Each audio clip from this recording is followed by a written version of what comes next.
Good evening dear friends, today we are going to learn present simple tense. यहाँ पर देखिए tense में हम ये देखेंगे कि सबसे पहले प्रेजेंट सिंपल टेंस का स्ट्रक्चर क्या होता है। अगर इसे इंटरोगेटिव और नेगेटिव सेंटेंस में हमें ट्रांसफॉर्मेशन करना है तो ट्रांसफॉर्मेशन कैसे किया जाएगा, और इसके अलावा हम इसके डिफरेंट यूजेस देखेंगे कि कौन कौन सी वो कंडीशंस है जिसमें प्रेजेंट सिंपल टेंस का यूज किया जाता है। आगे बात समझ में।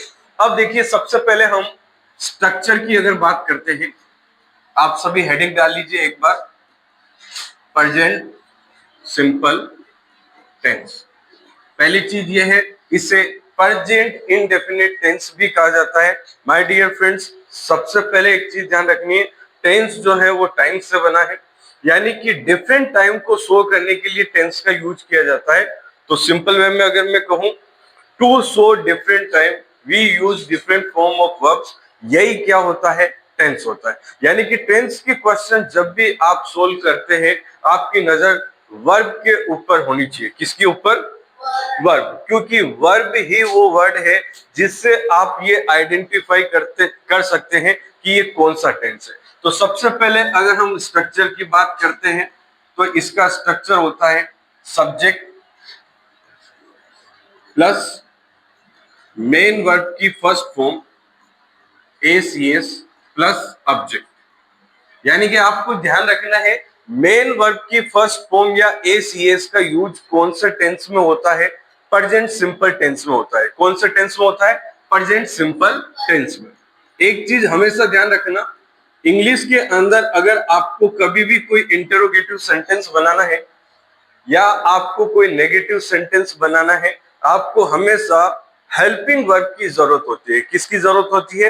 Helping verb. पर प्रेजेंट सिंपल टेंस में यहाँ पर आप देख रहे हैं मेन वर्ब की फर्स्ट फॉर्म में एसीएस है, कोई हेल्पिंग वर्ब नहीं है। इसीलिए इंटरोगेटिव और नेगेटिव बनाने में हम यूज करते हैं डू और डच का। किसका यूज करते हैं?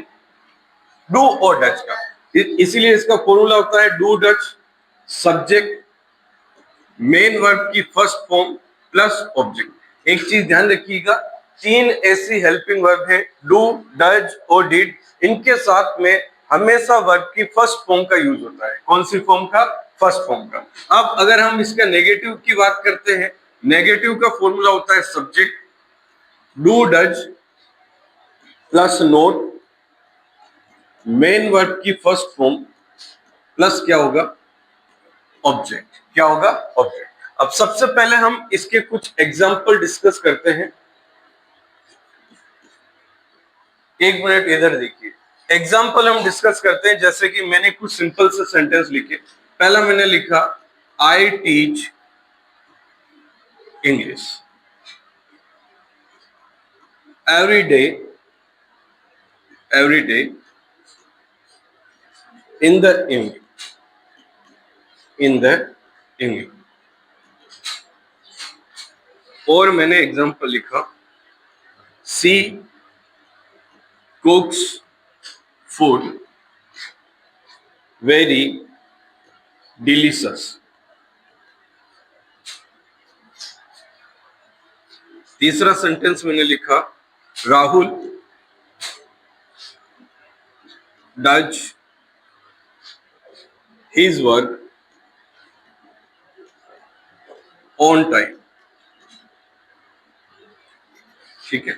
नंबर 4 मैंने लिखा my grandfather reads newspaper in the morning.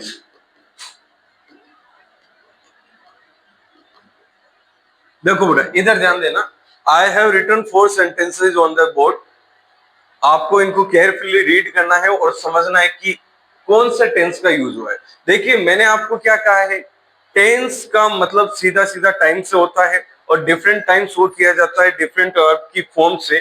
तो आपकी नजर केवल वर्ब के ऊपर होनी चाहिए, चाहे सेंटेंस कितना भी बड़ा क्यों ना लिखा हो, चाहे एक पेज का भी क्यों ना लिखा हो। अगर आपको टेंस को आइडेंटिफाई करना है, नजर आपकी केवल किसके ऊपर होनी चाहिए? वर्ब की फॉर्म के ऊपर होनी चाहिए। अब जैसे कि पहला सेंटेंस देखिए, यहां पर लिखा हुआ है I teach English every day. तो देखिए आई आपका सब्जेक्ट है और सब्जेक्ट के बाद में क्या आती है, वर्ब आती है। क्या आती है, वर्ब आती है। और वर्ब के बाद में क्या आता है, ऑब्जेक्ट आता है। पर वर्ब की कौन सी फॉर्म लिखी हुई है बेटा, वर्ब की फर्स्ट फॉर्म लिखी हुई है। कौन सी लिखी हुई है, फर्स्ट फॉर्म। तो अगर आपके आइडेंटिफिकेशन ऑफ टेंस का क्वेश्चन आता है, ऐसे सेंटेंस लिखकर पूछा जाता है which tense is used in this sentence, तो अगर वर्ब की फर्स्ट फॉर्म में तुम्हारा आंसर क्या होगा, प्रेजेंट सिंपल टेंस। क्या होगा बेटा, प्रेजेंट सिंपल टेंस। दूसरा सेंटेंस देखिए यहां पर लिखा हुआ है she cooks food very delicious. ठीक है, तो यहां पर देखिए वर्ब में क्या लगा हुआ है, एस ई एस लगा हुआ है। वर्ब में क्या लगा है, एस लगा है। तो हमने ये भी पढ़ा है कि मेन वर्ब की फर्स्ट फॉर्म हो सकता है या फिर एस ई एस हो सकता है। यहां पर कुक में एस लगा हुआ है, यानी कि ये भी आपका कौन सा टेंस होगा, प्रेजेंट सिंपल टेंस होगा। कौन सा होगा, प्रेजेंट सिंपल टेंस। तीसरा सेंटेंस देखिए, Rahul does his work on time. तो यहां पर वर्ब में ई एस लगा हुआ है, यानी कि ये भी तुम्हारा कौन सा टेंस है, प्रेजेंट सिंपल टेंस। चौथा सेंटेंस देखिए, यहां पर भी वर्ब में एस लगा है। तो अगर आइडेंटिफिकेशन की पूछा जाएगा तो ये कौन सा टेंस है, प्रेजेंट सिंपल टेंस है। कौन सा टेंस है, प्रेजेंट सिंपल टेंस है। आगे मेरी बात समझ। सेकंड जो सेंटेंस लिखा हुआ है she cooks food very delicious, if you want to transform this sentence into interrogative and negative, you should follow the rule of interrogative and negative. Okay, देखिए सेकंड सेंटेंस की अगर हम बात करते हैं, इसको अगर आपको इंट्रोगेटिव बनाना है तो आपको सब्जेक्ट देखना है सी सिंगुलर है या प्लूरल है, सिंगुलर है। तो सिंगुलर के साथ में आपको हेल्पिंग वर्ब डज का यूज करना है, यानी कि इसका अगर हम इंटरोगेटिव बनाएंगे तो इंटरोगेटिव इसका होगा does she cook food very delicious, very delicious. और लास्ट में आपको क्या लगाना है, क्वेश्चन मार्क। और वहीं अगर हम इसके नेगेटिव की ट्रांसफॉर्मेशन की बात करते हैं तो हमें नेगेटिव वाला फॉर्मूला लगाना है, यानी कि क्या होगा, she does not cook food very delicious, very delicious. अब थर्ड वाला जो सेंटेंस मैंने लिखा है Rahul does his work on time, आप कोशिश करें इस फॉर्मूले के हिसाब से इसको ट्रांसफॉर्म करने की। ठीक है, पर लिखा हुआ है Rahul does his work on time. अब ये सेंटेंस जो है कई बच्चों को कंफ्यूज कर सकता है, कई के मन में आ सकता है कि सर ये जो डज है ये हेल्पिंग वर्ब है, पर ऐसा बिल्कुल भी नहीं हो सकता है बेटा, क्योंकि मैंने आपको पहले बता दिया है डू डज डिड का यूज केवल इंटरोगेटिव और नेगेटिव सेंटेंस में ही होगा। अब ये आपका सिंपल सेंटेंस है, यानी कि यहां पर डज आपकी हेल्पिंग वर्ब नहीं है, यहां पर क्या है, आपकी मेन वर्ब है। तो अगर आप इसका इंटरोगेटिव बनाएंगे तो आपको वही राहुल सिंगुलर है, यानी कि आप यूज करेंगे किसका, डज का। तो राइट आंसर आपका होगा डज राहुल। अब डज की अगर हम फर्स्ट फॉर्म की बात करते हैं तो डू होता है, does Rahul do his work on time, ये आपका राइट आंसर होगा इंटरोगेटिव का। अगर किसी ने ऐसा लिखा है does Rahul his work on time, ये उसका रॉन्ग आंसर होगा। और अगर हम बात करते हैं नेगेटिव की, तो नेगेटिव इसका ट्रांसफॉर्मेशन होगा Rahul does not do his work on time, his work on time. I hope आपकी कंसेप्ट क्लियर हुए होंगे कि डू डज का यूज किस तरीके से किया जाता है। पहली चीज तो ये आपको ध्यान रखनी है कि ये केवल इंट्रोगेटिव और नेगेटिव सेंटेंस में ही यूज होता है, सिंपल सेंटेंस में इनका यूज नहीं होता है। आगे बात समझ में। तो अभी तक हमने क्या पढ़ा, अभी तक हमने प्रेजेंट सिंपल टेंस को आइडेंटिफाई करना सीखा कि जिस सेंटेंस में वर्ब की फर्स्ट फॉर्म हो या एसीएस हो उसका प्रेजेंट सिंपल टेंस में यूज होता है। फिर हमने क्या सीखा, हमने ट्रांसफॉर्मेशन करना सीखा सिंपल से इंट्रोगेटिव और नेगेटिव में। प्रेजेंट सिंपल टेंस का अगर कोई सेंटेंस दिया हुआ है तो हम उसे इंट्रोगेटिव और नेगेटिव बनाने के लिए डू डज का यूज करेंगे, और हमने कुछ 2-3 एग्जांपल करके देखा भी है कि किस प्रकार से एग्जाम में आपको ट्रांसफॉर्मेशन करना है। अब आप नया हेडिंग डाल लीजिए, use of present simple tense. Use of present simple tense, use of present simple tense, use of present simple tense. और ये मोस्ट इंपोर्टेंट है, यहीं से आपके एग्जाम में क्वेश्चन बनते हैं फिल इन द ब्लैंक वाले। कौन से? फिल इन द ब्लैंक वाले। एक बार सभी इधर देखो, पहली कंडीशन की अगर हम बात करते हैं प्रेजेंट सिंपल टेंस का, तो याद रखिएगा present simple tense is used for universal truth, for universal truth. अब कई बच्चे पूछ सकते हैं कि सर यूनिवर्सल ट्रूथ का मतलब क्या होता है? तो यूनिवर्सल ट्रूथ का मतलब ये होता है जो कभी बदल नहीं सकता है, जिसको आप और हम चेंज नहीं कर सकते। जैसे कि हम बात करते हैं तो अर्थ जो है वो सन के राउंड करती है, सन जो है ईस्ट में राइज होता है, वेस्ट में सेट होता है, ठीक है। 2 और 2 जो है 4 होते हैं। ये सारी चीजें क्या है? यूनिवर्सल ट्रूथ है। तो एग्जाम में जब भी अगर आपको कोई यूनिवर्सल ट्रूथ दिया जाता है तो वहां पर आपको वर्ब की फॉर्म यूज करने के लिए कहा जाता है। आप कौन सा टेंस यूज करोगे? प्रेजेंट सिंपल टेंस का यूज करोगे। कौन से टेंस का? Present simple. अब जैसे कि मैं एग्जांपल की बात करता हूं, यूनिवर्सल ट्रूथ के एग्जांपल की, like the earth moves round the sun, round the sun, okay. और अगर मैं एग्जांपल बात करता हूं, the sun rises in the east, 2 and 2 makes 4, like honey is sweet। ये सारे क्या हैं? यूनिवर्सल ट्रूथ है जो कभी चेंज नहीं हो सकते। एक बार आप नोट डाउन कर लीजिए, नोट कर लीजिए। हाँ, हमने एक यूज पढ़ा है कि प्रेजेंट सिंपल टेंस जो होता है वो यूनिवर्सल ट्रूथ के लिए यूज होता है, जो कभी बदल नहीं सकता है। उसमें हमेशा कौन से टेंस का यूज किया जाएगा? प्रेजेंट सिंपल टेंस का यूज किया जाएगा। आई होप आपको ये कंसेप्ट बहुत अच्छे से क्लियर हो गया होगा और एग्जाम में तुम धमाल कर दोगे। क्या कर दोगे? धमाल कर दोगे। अब हम मूव करते हैं आपके सेकंड रूल की तरफ कि सेकंड रूल क्या कहता है कि और कौन से ऐसी कंडीशन है जहां पर हम प्रेजेंट सिंपल टेंस का यूज कर सकते हैं। तो राजा बेटा ध्यान देना, जो भी आपके हैबिचुअल एक्शंस है, कौन से एक्शन है बोलो?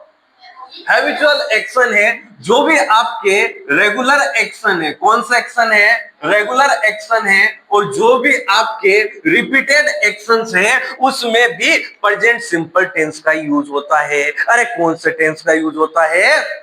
प्रेजेंट सिंपल टेंस का। अब बेटा हैबिचुअल एक्शंस कौन से हो गए? हैबिचुअल एक्शन वो जो आदतन कार्य होते हैं। कौन से कार्य होते हैं? आदतन कार्य होते हैं। जैसे कि मैं बात करूं, मैं रोज सुबह उठ के वॉक के लिए जाता हूं, बिकॉज आदत है। अब कई जनों की हैबिट होती है वो रोज सुबह उठते ही चाय लेते हैं, कॉफी लेते हैं। कई जनों को हैबिट होती है सुबह उठते ही उनको पूरे वर्ल्ड की जानकारी चाहिए। क्या चाहिए?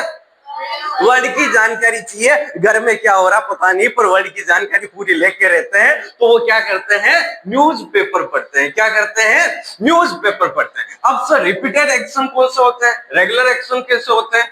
जो काम आप रोज करते हैं, जैसे कि आपके फादर डेली ऑफिस जाते हैं, आप डेली स्कूल जाते हैं, कोचिंग आते हैं, खेलने जाते हैं, ये सारे कौन से एक्शन है? Repeated action. खेलने का नाम लेते स्माइल आ गई, पर इस साल जो है तुमको अच्छी मेहनत करनी पड़ेगी। क्या करनी पड़ेगी? खेलना एक साल के लिए थोड़ा भूलना ही पड़ेगा तुमको। अब देखो एग्जांपल की बात कर लेते हैं, जैसे कि I take coffee in the morning. क्यों? क्योंकि बेटा मेरी क्या है? हैबिट है। क्या है ये? हैबिट है, ठीक है। और जैसे कि बात करें my sister goes for walk in the evening, in the evening, in the evening. ठीक है। और जैसे कि बात करें my brother plays football every day। ठीक है। एक बार आप नोट डाउन कर लीजिए प्लीज, है ना, अपनी नोटबुक में इसको नोट कर लीजिए, सारे एग्जाम्पल एक बार उतार लीजिए। Points, two uses of present simple tense, है ना, हमने पढ़ा। पहला यूज होता है जो भी यूनिवर्सल ट्रूथ होते हैं उसमें प्रेजेंट सिंपल टेंस का यूज होता है। दूसरा हमने पढ़ा कि जो हैबिचुअल एक्शंस होते हैं, रेगुलर एक्शन होते हैं, जो रिपीटेड एक्शंस होते हैं, जो बार बार होते हैं, हर रोज होते हैं, उसमें भी हमें प्रेजेंट सिंपल टेंस का ही यूज करना है। अब जो तीसरा रूल मैं बता रहा हूं ये एग्जाम में काफी कंफ्यूज करता है। नंबर 4, ध्यान रखिएगा, फिक्स्ड प्लान। क्या कहा मैंने? Fixed plan of future, fixed plan of future. ये ध्यान रखिएगा, अगर कोई काम फ्यूचर में होने वाला है पर डिसाइड अगर प्रेजेंट में भी हो जाए तो वहां पर भी प्रेजेंट सिंपल टेंस का यूज करना है। कई बार एग्जाम में इसको लेकर क्वेश्चन आता है और वहां पर फ्यूचर सिंपल टेंस का कोई एग्जाम में वहां पर ऑप्शन ही नहीं होता है। बच्चा सोचता है कि सर यहाँ पर तो ऑप्शन ही सारे गलत है, ये तो सर बाद में होने वाला है, पर ऑप्शन ही नहीं दिया फ्यूचर का। तो आपको ये ध्यान रखना है, अगर कोई प्लान, कोई फ्यूचर का प्रोग्राम है पर फिक्स अगर प्रेजेंट में हो जाए तो वहां पर भी हमें प्रेजेंट सिंपल टेंस का यूज करना है। जैसे कि मैं बात करता हूं, आपके जो स्कूल है वो मई के अंदर बंद हुए थे, पर जिस दिन आपके स्कूल बंद हुए थे उसी दिन ये डिसाइड कर लिया गया था कि आपके स्कूल वापस से रीओपन कब होने वाला है। ठीक है, आपको ये डिक्लेयर कर दिया जाता है कि 1 जुलाई को या 23 जून को आपके स्कूल वापस से रीओपन होंगे।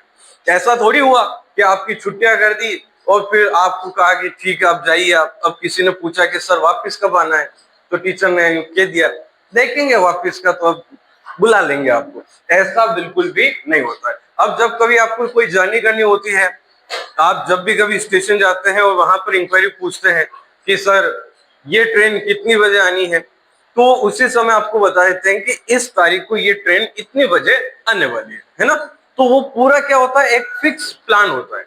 अब जैसा कि मैं बात करता हूं, नेक्स्ट मंथ जो है मैं गोवा जाने वाला हूं। ठीक है, अब ये पूरा भी फिक्स हो चुका है, मेरे टिकट वगैरह सब कुछ बुक हो चुके हैं। अब चाहे मैं 1 महीने बाद जाने वाला हूं, पर डिसाइड कभी हो गया है, अभी हो गया। तो इस कंडीशन में भी आपको प्रेजेंट सिंपल टेंस का यूज करना है, ना कि फ्यूचर टेंस का। बोलो बात समझ में आ गई कि नहीं आ गई? ठीक है, फॉर एग्जाम्पल जैसे कि मैं बात करता हूं, the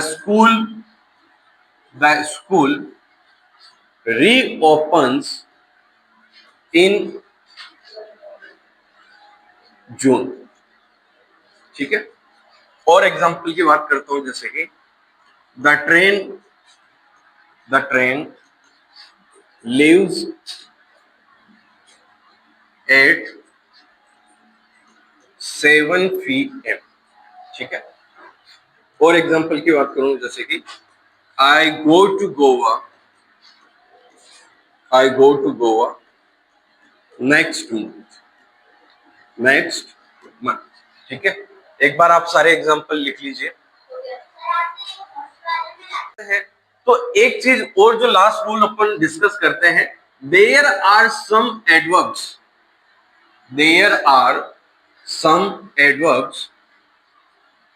which are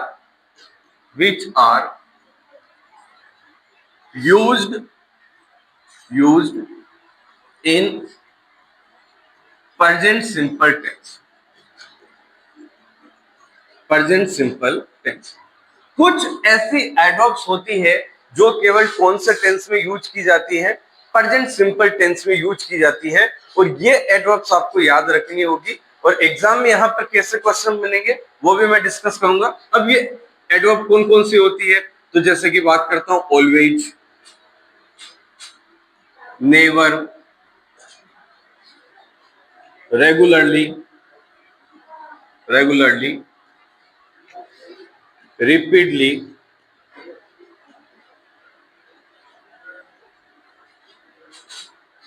every day, every day,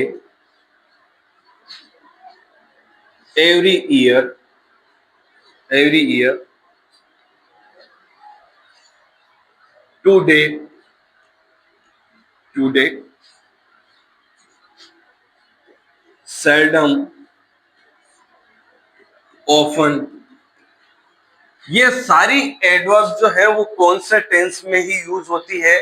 present simple tense में। अगर आपका ऑलवेज आ जाता है यानी कि प्रेजेंट सिंपल टेंस का यूज करना है, नेवर आ जाता है प्रेजेंट सिंपल टेंस का यूज करना है। इनमें से आपको कोई भी एडवर्ब अगर किसी सेंटेंस में नजर आती है तो आपको वहां पर प्रेजेंट सिंपल टेंस का ही यूज करना है। एक बार आप ये सारी एडवर्ब जो है लिख लीजिए प्लीज। हम हमारा फेवरेट पार्ट करने वाले हैं एग्जाम ओरिएंटेड किस तरह के क्वेश्चन प्रेजेंट सिंपल टेंस को लेकर आपके पूछे जा सकते हैं, उसको हम डिस्कस करेंगे। एक एक्सरसाइज हम यहाँ पर करेंगे जो एडवर्ब्स हमने पढ़ी है लास्ट रूल में उसको लेकर। जैसे कि हम बात करते हैं एग्जाम में कैसे क्वेश्चन आएंगे, ठीक है? तो आप ऊपर लिख लीजिए fill in the blank, fill in the blank, appropriate tense, appropriate tense by using these words।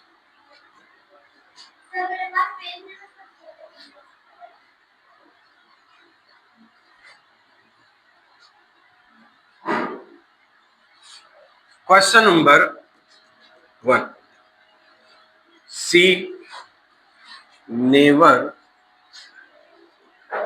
lied।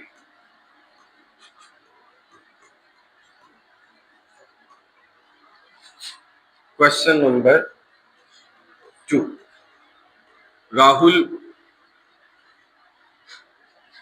always here।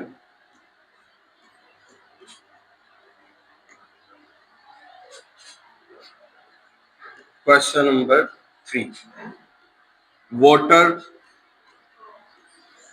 at 100 degree Celsius. Question number 4, question number 4,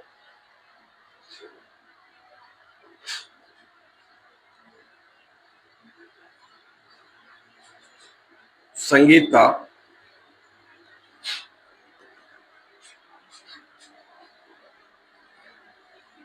maths question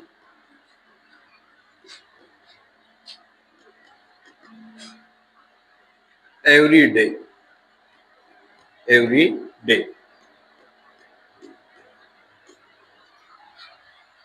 last question number 5 ले लेते हैं। The sun in the west. ठीक है, एक बार आप ये सारे sentence example जो है अपनी कॉपी में लिखिए। एग्जाम में इसी तरह के क्वेश्चन पूछे जाने वाले हैं। अब जैसे कि पहला क्वेश्चन यहाँ पर लिखा हुआ है, पहला सेंटेंस आप केयरफुली रीड करिए। लिखा हुआ है सी नेवर लाई। अब हमें इसी तरह एग्जाम में ध्यान देना है, यहाँ पर नेवर लिखा हुआ है। क्या लिखा हुआ है? नेवर लिखा हुआ है। और लास्ट जो हमने रूल पढ़ा था उसमें कुछ एडवर्ब्स हमने डिस्कस करी थी जो प्रेजेंट सिंपल टेंस में यूज होती है। तो नेवर आया है तो नेवर का यूज प्रेजेंट सिंपल टेंस में होता है, और प्रेजेंट सिंपल टेंस में या तो मेन वर्ब की फर्स्ट फॉर्म का यूज होता है या एस ई एस का यूज होता है। अब सी सिंगुलर है यानी कि वर्ब में एस ई एस लगाया जाएगा, यानी कि आपका राइट आंसर होगा स्पीक्स। क्या होगा? स्पीक्स। और अगर आपने इतना सा काम कर दिया तो आपका नंबर पक्का हो जाएगा। ठीक है, सेकंड सेंटेंस लिखा हुआ है राहुल ऑलवेज हियर। अभी हमने डिस्कस किया था कि ऑलवेज का यूज भी प्रेजेंट सिंपल टेंस में होता है। राहुल फिर से सिंगुलर सब्जेक्ट दिया हुआ है, यानी कि राइट आंसर आपका होगा कम्स। क्या होगा? कम्स। थर्ड सेंटेंस देखिए, ये अपने रूल नंबर 1 को याद दिलाता है कि जो वाटर है वो 100 डिग्री सेल्सियस पर क्या होता है, बॉईल होता है। ये एक यूनिवर्सल ट्रूथ है जो कभी चेंज नहीं हो सकता है, साइंटिफिक है। तो ये वाटर सिंगुलर है। बताइए आप मुझे फटाफट से कि ये कौन सा नाउन है, मटेरियल नाउन है। कौन सा नाउन है ये, मटेरियल नाउन। तो यहां पर आपको ध्यान रखना है, राइट आंसर आपका होगा बॉयल्स। क्या होगा, बॉयल्स। क्वेश्चन नंबर 4 यहां पर देखिए, क्वेश्चन नंबर 4 में भी यहां पर आपको एक हिंट दिया है एग्जामिनर ने, एवरी डे लिखा हुआ है। और एवरी डे भी एक ऐसी एडवर्ब है जो प्रेजेंट सिंपल टेंस में ही यूज होती है। संगीता फिर से सिंगुलर सब्जेक्ट है, यानी कि राइट आपका क्या होगा, सॉल्व्ड। क्वेश्चन नंबर 5 में देखिए, ये वापस से हमें रूल नंबर 1 की याद दिलाता है कि जो सन है वो वेस्ट में सेट होता है और ईस्ट में राइज होता है। सन भी सिंगुलर है, यानी कि राइट आंसर आपका होगा सेट्स। इसी तरह आज हमने प्रेजेंट सिंपल टेंस को पूरी तरह कवर किया है। हमने इसके स्ट्रक्चर को डिस्कस किया, हमने इसके आइडेंटिफिकेशन के बारे में डिस्कस किया, इसके ट्रांसफॉर्मेशन इंट्रोगेटिव नेगेटिव को डिस्कस किया, और फिर हमने फिल इन द ब्लैंक वाले भी क्वेश्चन देखे हैं कि एग्जाम ओरिएंटेड किस तरह के क्वेश्चन आपको पूछे जा सकते हैं। ठीक है, तो आज के लिए इतना ही। Thank you so much.